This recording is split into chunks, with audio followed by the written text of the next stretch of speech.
Hey guys, so the E91 broke down again, and it's just one day after we fixed it yesterday. We did the swerve flaps delete and the vacuum lines, and now I just came into the car, came home from work. Actually, I'm still at work. I get in the car, try to start it, and there's literally nothing. I'm gonna show you. So I get in the car, put the key in, press the start button, and nothing happens. And there's no check lights on the dash, there's literally nothing.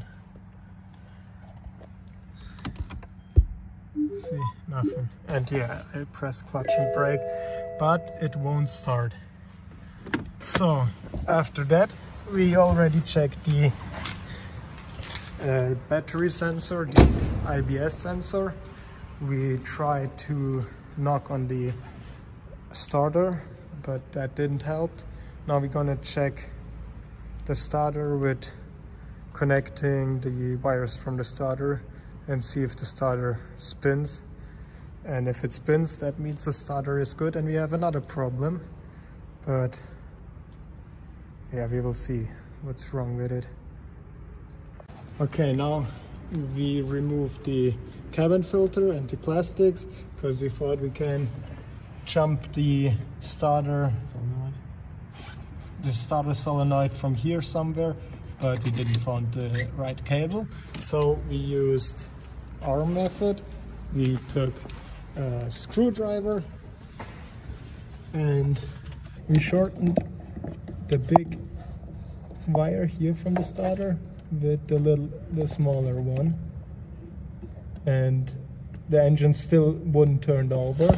Then we put a booster brake to the car because we thought maybe the ground connection is bad.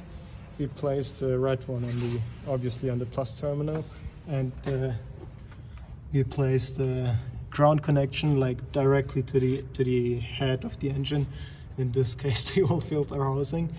And look now, after that, the engine still, and now the engine starts up fine, everything's working. That means we have a bad ground connection. So the ground cable on the car was broken and we made a temporarily fix.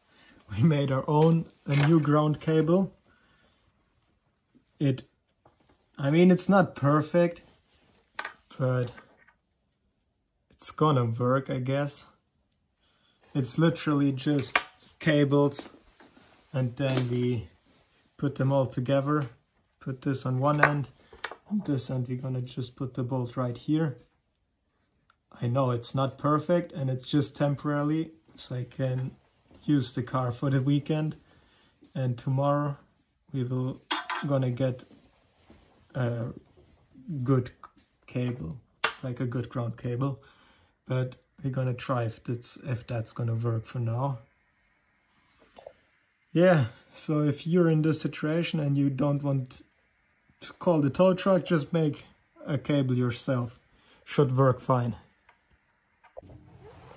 Okay guys, we made it home. Finally, we put the new cable that we made in the car.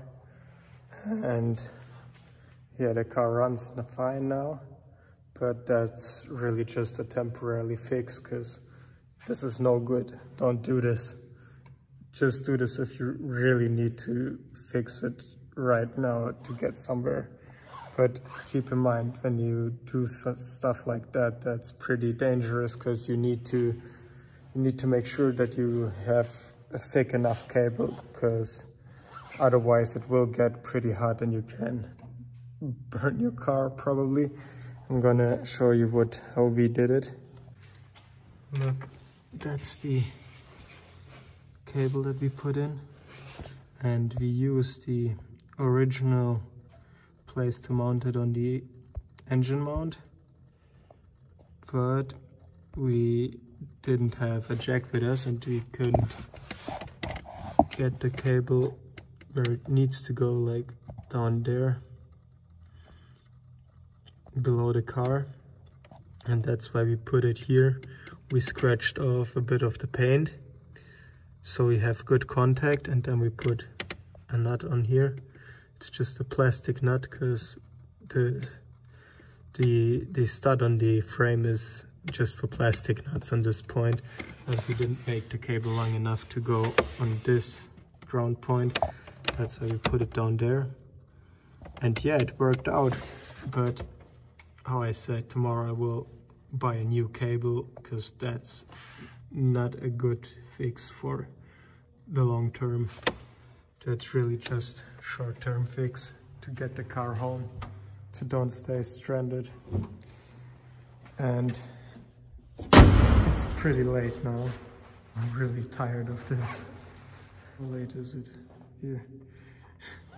It's 12 a.m. and now I'm going to sleep, guys. See you in the next one.